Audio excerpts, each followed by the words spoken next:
Live है अभी।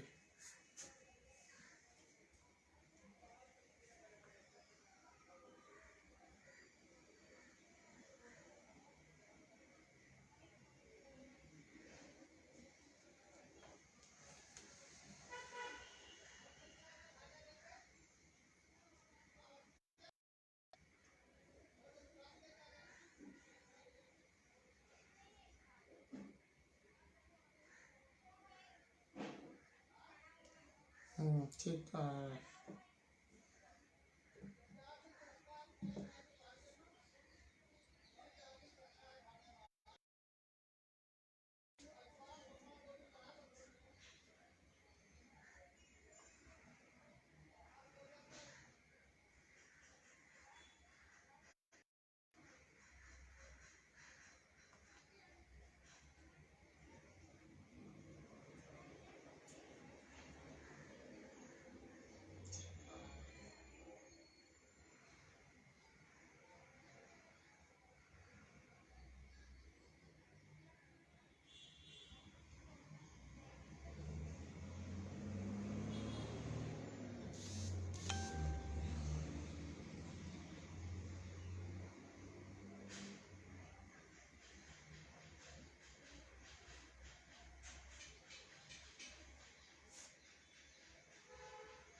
Hello hello. हाँ हाँ, मालूम है मालूम है। हाँ मालूम है। अच्छा,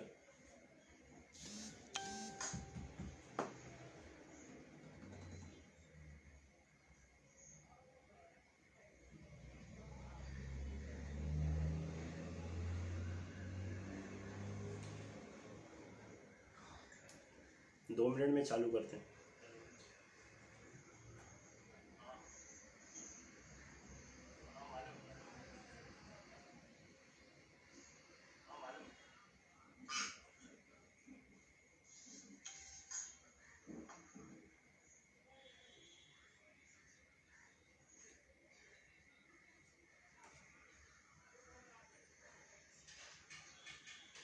आवाज़ आ रही है क्या? आवाज़ क्लियर है क्या?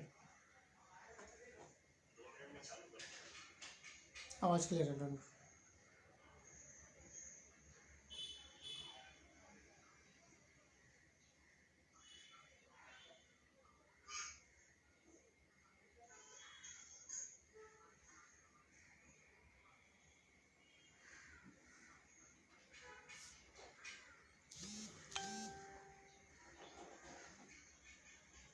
आवाज़ आ रही है क्या? आवाज़ क्लियर है क्या?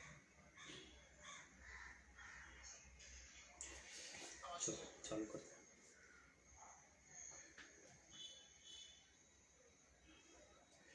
नमस्ते दोस्तों, आज एक बार फिर आपके सामने फेसबुक लाइव के माध्यम से दूसरी बार आज उपस्थित हुआ हूँ मैं। आज का जो आप लोगों से बातचीत करने का जो सिलसिला, उस शुरुआत करने के पहले आप लोगों के सामने एक दुखद घटना है जो मैं शेयर करना चाहता हूँ। एक हमारा भाई है समीर विश्वास, जो DCI ट्रेजर में काम करता था, ट्रेजर 20 में काम करता था। और DCI 20 में काम करता था। 21 तारीख को दोपहर को 12 बजे के करीब वो मैन ओवरबोर्ड हो गया पारादीप में, जिससे उसकी डेथ हो गई। समीर विश्वास ये नदिया डिस्ट्रिक्ट वेस्ट बंगाल का रहने वाला था और अपने घर में अकेला ही आदमी कमाने वाला था। उसकी उम्र 40 से 42 के दरमियान थी कुछ। उसके आत्मा के शांति के लिए मैं फॉरवर्ड यूनियन की तरफ से एक कंडोलेंस मैसेज उनके परिवार तक देना चाहता हूँ और इस फेसबुक लाइव के माध्यम से बताना चाहता हूँ कि जो हमारी पारादीप की टीम है, जो उड़ीसा के हमारे एक्टिविस्ट हैं, उसमें मैं धन्यवाद देना चाहता हूँ शिवा को, हिमांशु को, सुशांत को और हमारे सुतार जो है पारादीप पोर्ट ट्रस्ट से, जिन्होंने इस समय में समीर विश्वास का मॉर्टल को उनके परिवारजनों के को भली भांति सौंपा, उसका जो भी मेडिकल बाद और उसकी बॉडी को उसके घर के लिए रवाना कराया। उसके लिए बहुत बहुत बधाई देता हूँ। आप लोगों ने इस लॉकडाउन के समय पे भी बहुत मदद की। समीर विश्वास के बारे में मैं इतना कहना चाहता हूँ कि बहुत ही खुश मिजाज लड़का था और उसके परिवार में अब उसके पीछे एक बच्ची और उसकी वाइफ और एक बूढ़ी माँ के अलावा बाकी कोई सहारा नहीं है। और आज फेसबुक लाइव के माध्यम से मैं आप लोगों को forward cements union of India की तरफ से उनको बताना चाहता हूँ कि forward cements union of India हमेशा से सीमेंट के साथ रहा है, रहेगा। अब उनके परिवार के ऊपर जो भी forward cements union of India की तरफ से मदद बन पड़ेगी, हम करेंगे। ये आप फेसबुक लाइव के माध्यम से मैं बताना चाहता हूँ। दूसरा जो टॉपिक है आज के टाइम पे, जो हमारे और आप लोग देख रहे होंगे लगातार, वो है सीफेयर्स का साइन ऑफ रिपाट्रिएशन और साइन ऑन का भी इशू है।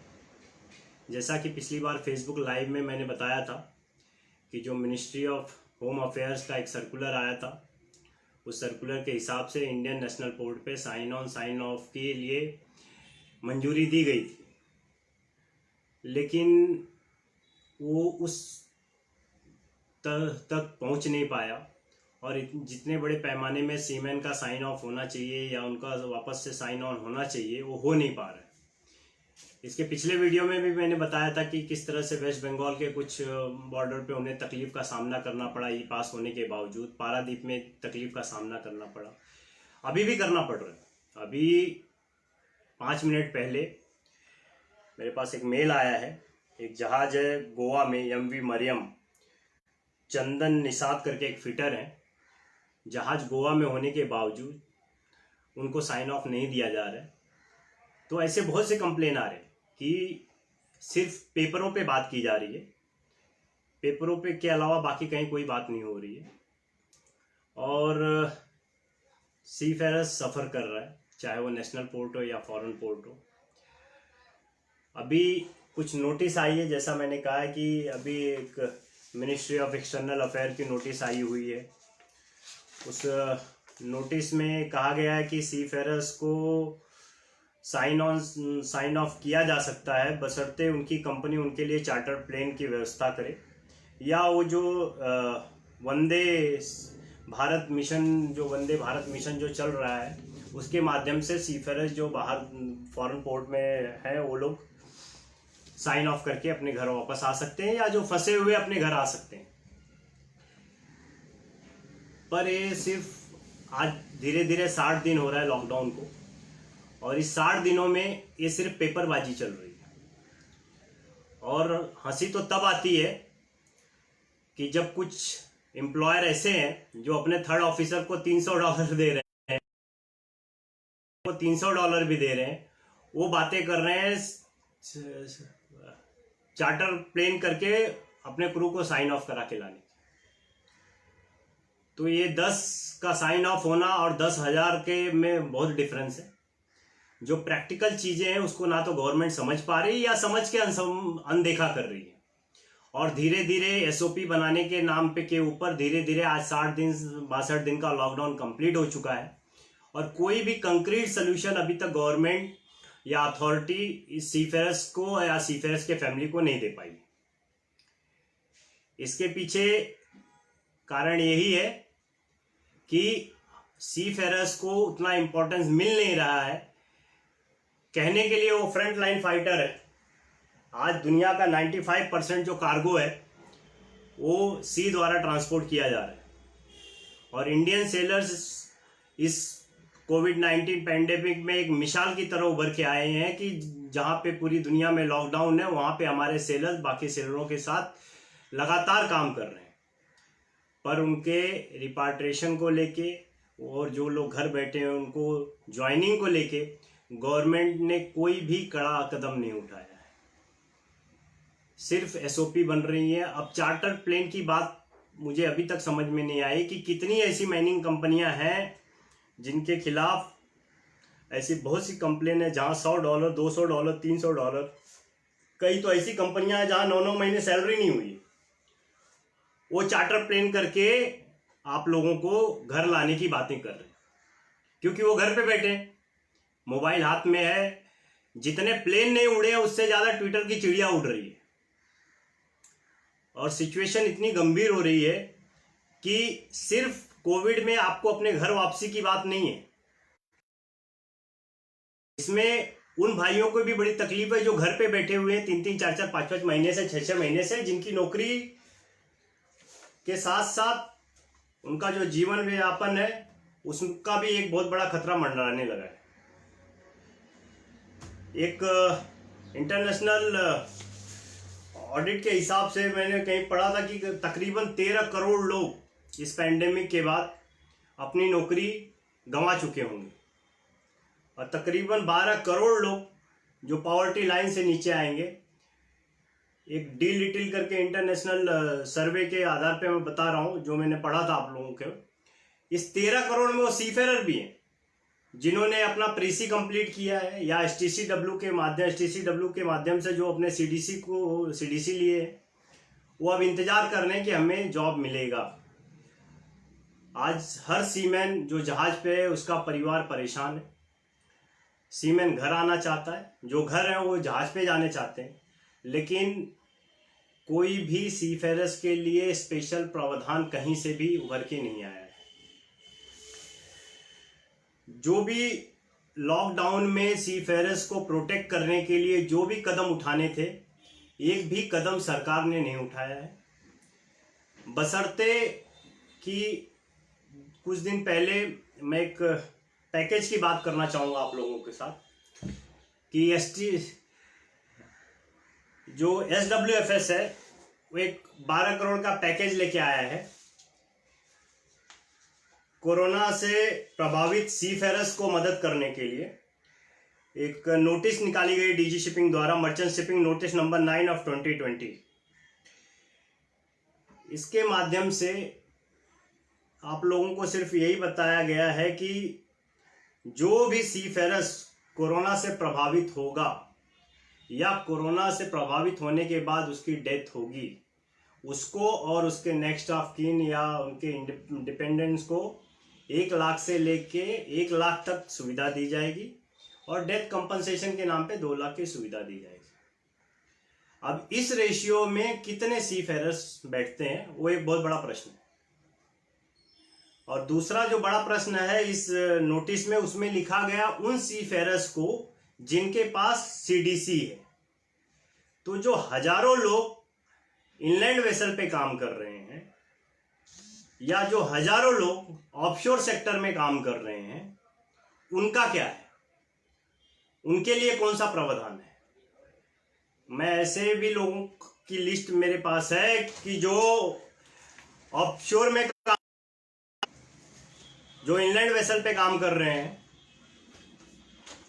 उनका वेलफेयर पैसा SWFS में जमा हुआ है, जिनके पास सीडीसी नहीं है, और उनको इस स्कीम में शामिल नहीं करना उनके साथ सरासर नाइंसाफी है।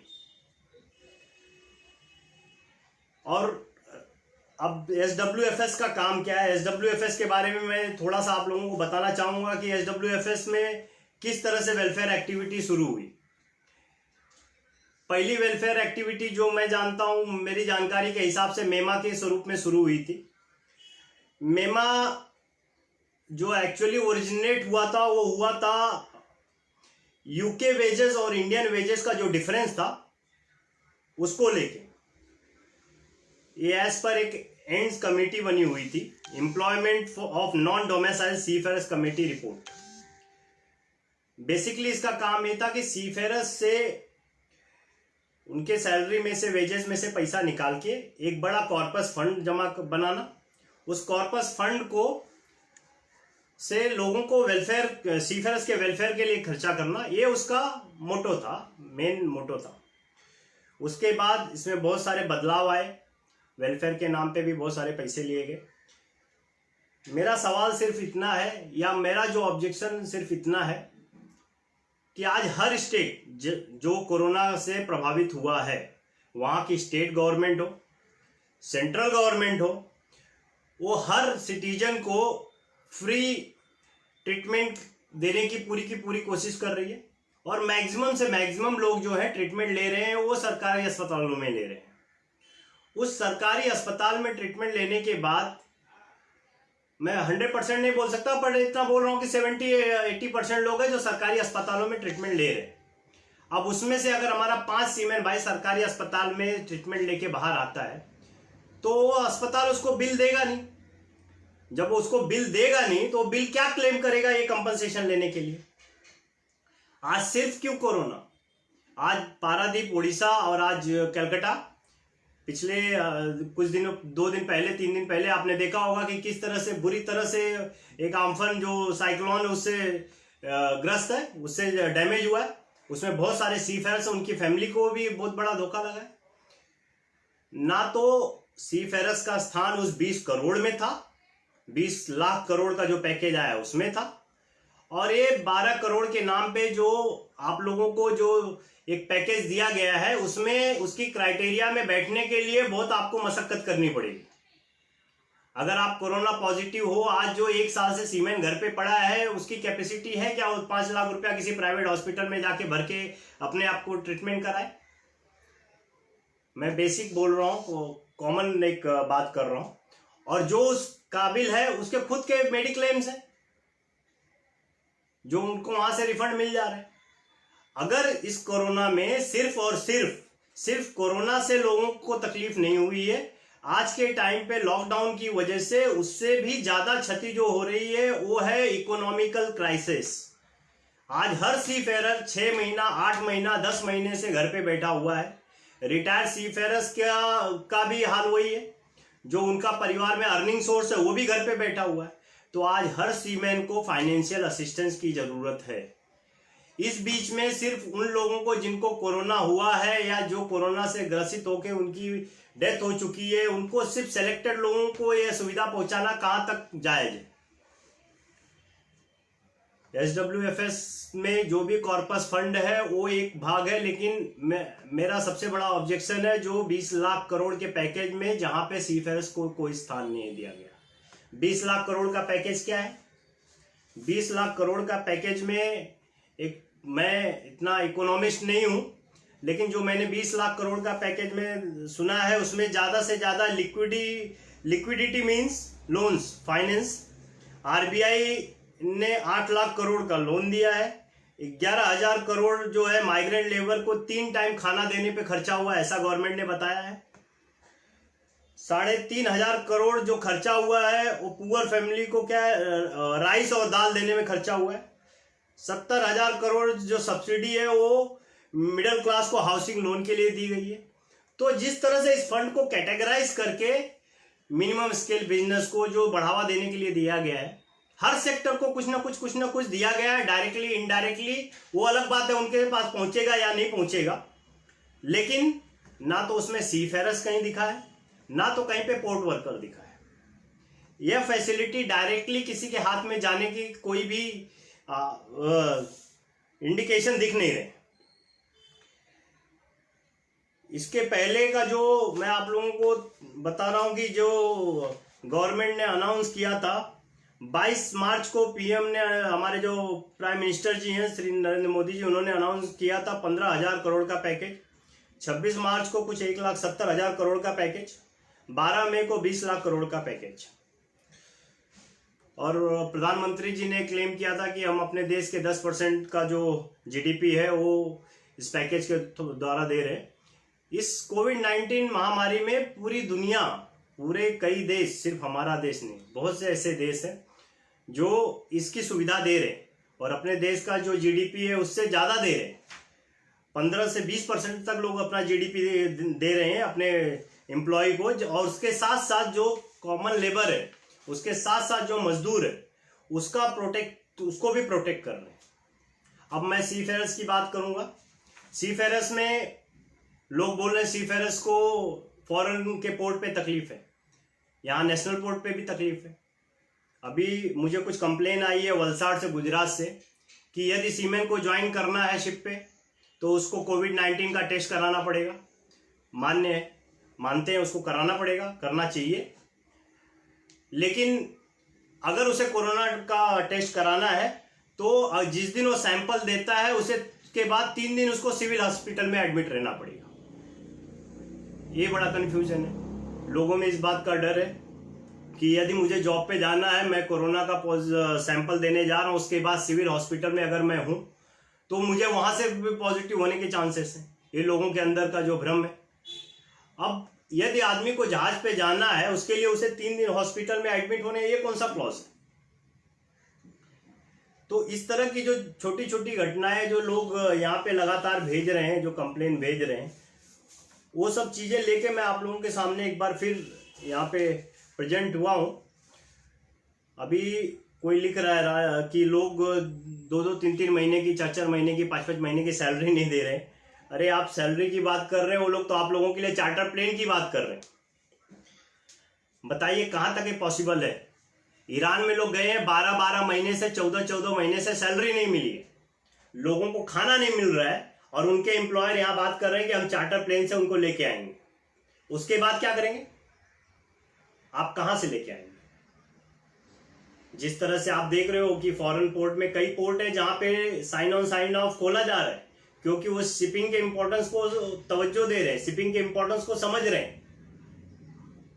अगर इस शिपिंग के इंपॉर्टेंस को हम नहीं समझे, सिर्फ और सिर्फ एक लाइन से हम दौड़ते रहे, सिर्फ पब्लिसिटी स्टंट करते रहे, एसओपी बनाते रहे, तो आने वाले समय में इंडियन सीफेयर्स का जॉब का जो थ्रेट है वो बड़े पैमाने पे होने वाला है। जितने सीफेयर्स साइन ऑफ हो रहे हैं, उतने सीफेयर्स की जगह पे इंडियन सीफेयर्स वापस ज्वाइन करें, तब हमारी जीत हो सकती है। तब हम इस कोरोना का जो पेंडेमिक है उसमें अपने जॉब को सेव कर सकते हैं।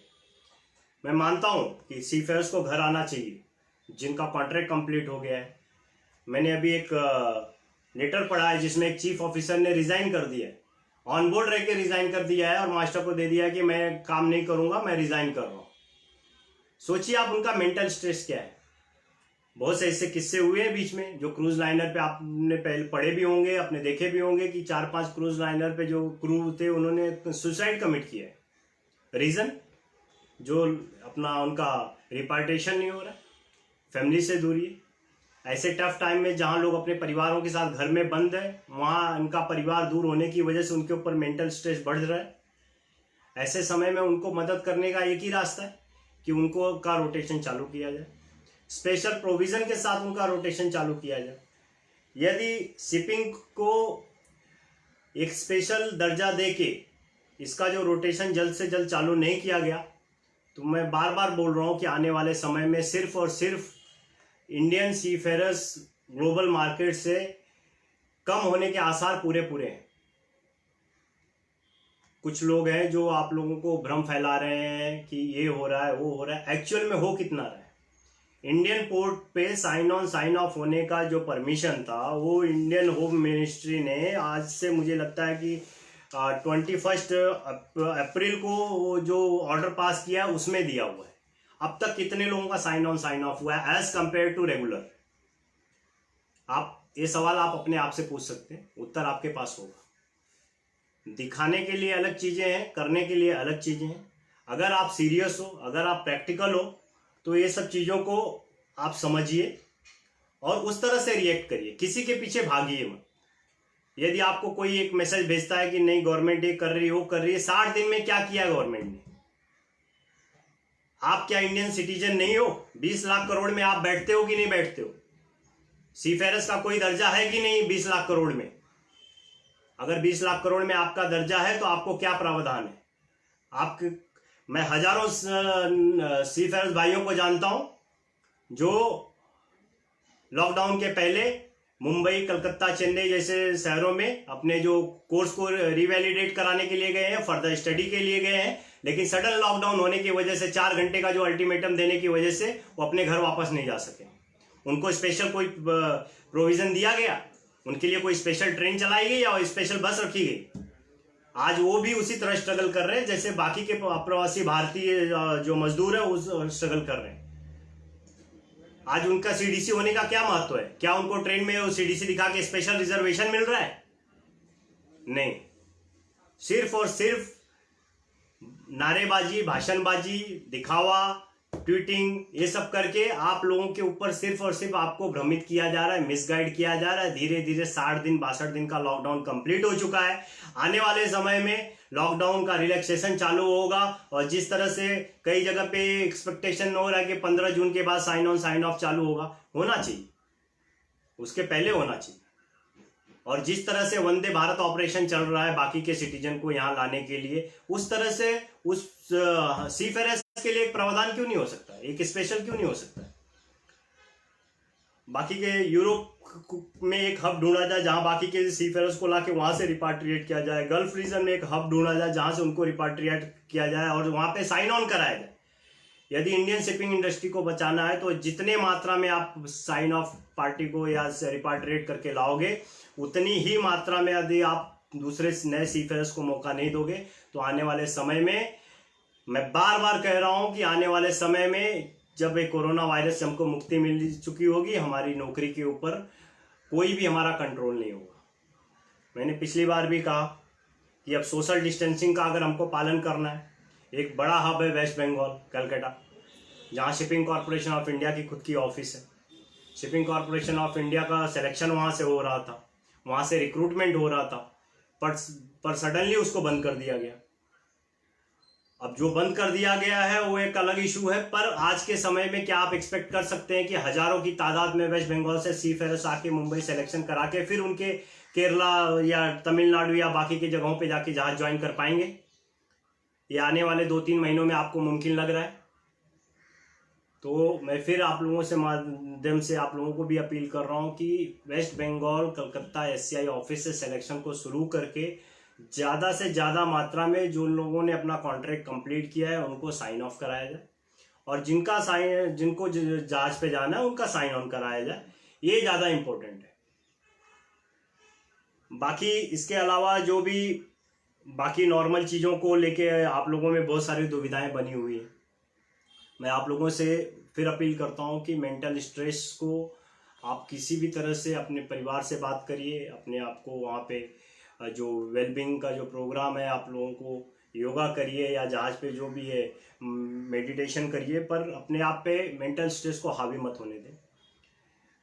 और जल्दी कुछ ना कुछ इसका निर्णय आएगा क्योंकि ज़्यादा दिन तक इस चीज़ों को होल्ड नहीं किया जा सकता। और मैं आप लोगों से अपील कर रहा हूँ कि कोई भी आपको भ्रमित करता है कि हम ये कर रहे हैं या ये कर रहे हैं, उसका पुख्ता सबूत होने के बिना आप लोग किसी भी प्रकार का ऐसा कोई कदम ना उठाएं जो आने वाले समय में आपके रिपाट्रिएशन को भी लेंदी बना सकता है और नए इंडियन को उस जहाज पे जाने के लिए भी तकलीफ हो सकती है। इसके अलावा अगर आप लोगों के, बस यहीं पे मैं रुकता हूँ, अगर आप लोगों का कुछ सवाल है तो आप बताइए, मैं डेफिनेटली उसका उत्तर देने की कोशिश करूँगा। धन्यवाद।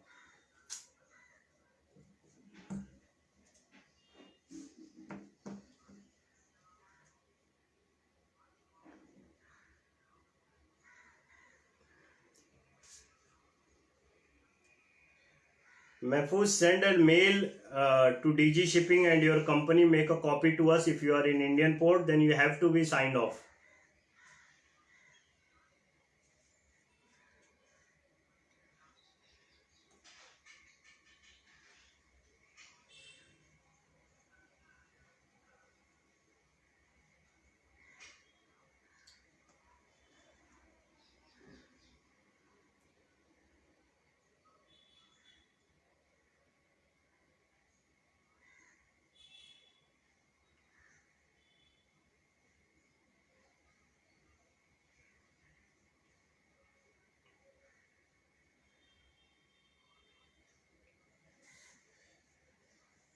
यस, जैसा कि मैंने कहा है पहले भी कि अभी अभी एक 10 मिनट भी नहीं होगा ये अभी लाइव पे आने के पहले एमवी मरियम करके एक वेसल है जिसपे चंदन निषाद करके फिटर है, वो भी सेम प्रॉब्लम है महफूज आपके जैसा ही। और उनको भी साइन ऑफ नहीं मिल रहा है, तो मैं डेफिनेटली ये बंद होने के बाद डेफिनेटली उनकी कंपनी से भी कांटेक्ट करूंगा, डीजी शिपिंग से भी कांटेक्ट करूंगा और उनको साइन ऑफ कराने की कोशिश करेंगे।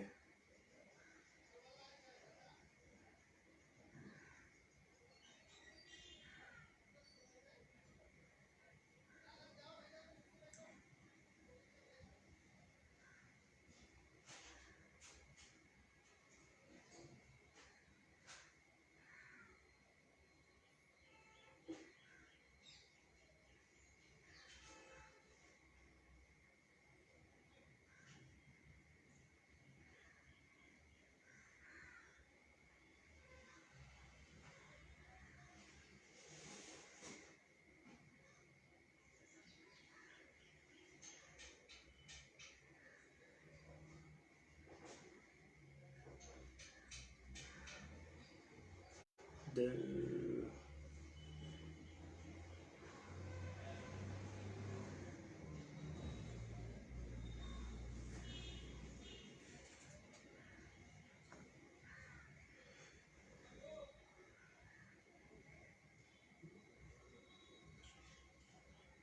राजेश सिंह जी, आप कलकत्ता से हो क्या? कलकत्ता एससीआई में काम करते हैं क्या आप? हमने वही वही डिमांड किया है कि जो वेस्ट ईस्टर्न पार्ट है उसमें शिपिंग कॉरपोरेशन का कलकत्ता ऑफिस करना बहुत ही ज़रूरी है।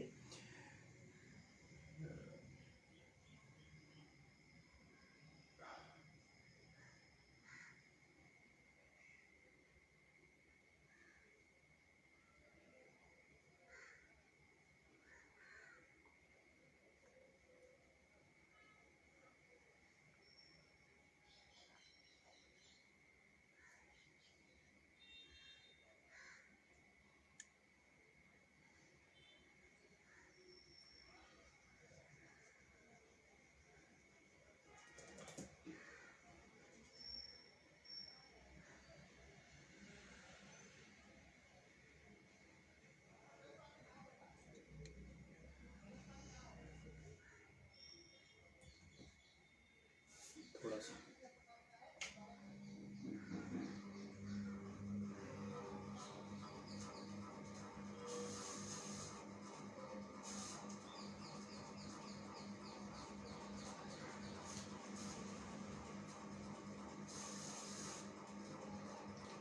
राजेश प्रधान जी, आप एक मेल करो मुझे।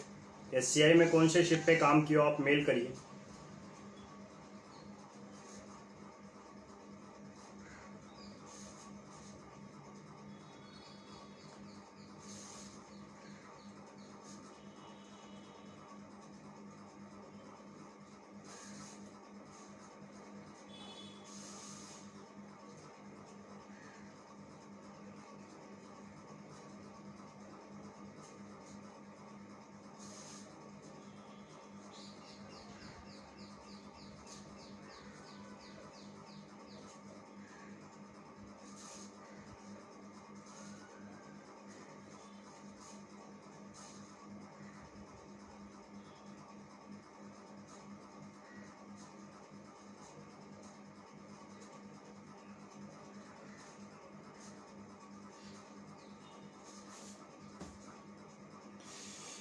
मैं फिर आप लोगों को बताना चाहता हूँ कि जो भी आदमी, जो भी Indian seafarers Indian port touch करता है, उसका अगर टाइम हो गया है साइन ऑफ का, तो इमीडिएटली कांटेक्ट कर, कंपनी को मेल करिए, कंपनी से बात करिए। अगर कंपनी नहीं सुनती है, मेल करिए, हमको मेल करिए, डीजी शिपिंग को मेल करिए, शिपिंग मास्टर को मेल करिए। आपको इंडियन पोर्ट पे साइन ऑफ कराना है और साथ में ही साइन ऑन भी कराना है दूसरे सीफेरर्स को। लेकिन बाकी फॉरेन पोर्ट के लिए तो अभी तक कोई कंक्रीट सोल्यूशन नहीं है। आपको, आपके लिए एक सरकार ने प्रावधान किया कि आपको अगर चार्टर फ्लाइट मिले तो आप आएंगे, तो उसमें आपका कितना परसेंटेज है आप खुद डिसाइड कर लीजिए कि आपकी कंपनी आपको चार्टर फ्लाइट दे सकती है।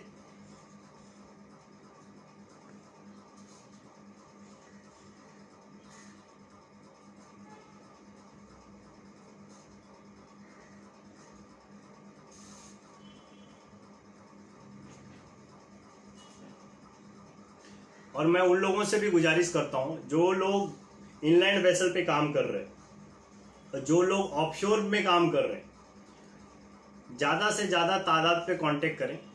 हमारी जो ईमेल आईडी है union@fsui.org पे, क्योंकि जो भी SWFS में जो भी स्कीम आई है उसमें सिर्फ और सिर्फ CDC लिखा गया है। CDC होल्डर के लिए ये स्कीम है और उसका भी जब परसेंटेज आप देखेंगे, जैसा मैंने बताया कि वो घटते घटते घटते घटते बहुत लोगों को इसका बेनिफिट मिलना है कि आज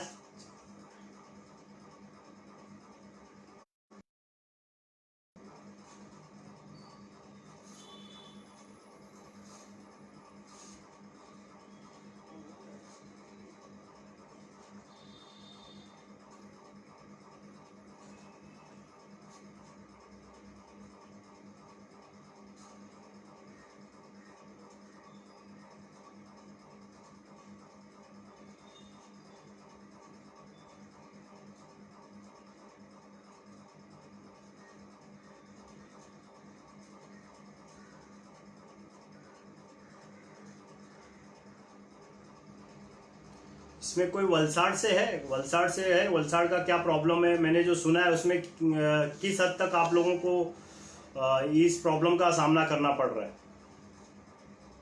कि यदि आपको साइन ऑन करना है तो आपको कोविड टेस्ट करना, ओके दैट एग्री, पर उसके लिए आपको 3 दिन सिविल हॉस्पिटल में एडमिट होना पड़ेगा। ये कितने लोगों के साथ यह प्रॉब्लम चल रहा है?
ओके साथियों, फिर आप लोगों से विदा लेते हैं। वापस आपसे ज़रूर संपर्क करेंगे, जुड़ेंगे। और इसके साथ ही मैं आप लोगों को फिर एक बार बता देना चाहता हूं कि हमारी वेबसाइट पे कोविड-19 हेल्प करके एक कॉलम है, उसे जो भी लोग अपने घर से दूर मेट्रो सिटीज़ में जो अटके हुए हैं, जो अपने घर नहीं जा पाए हैं, जो फर्दर स्टडीज़ के लिए आए थे या जहाज ज्वाइन करने आए थे या साइन ऑफ करके घर नहीं पहुंच पाए थे लॉकडाउन के पहले, अगर वो लोग फंसे हुए हैं तो उस फॉर्म को फिलअप करें।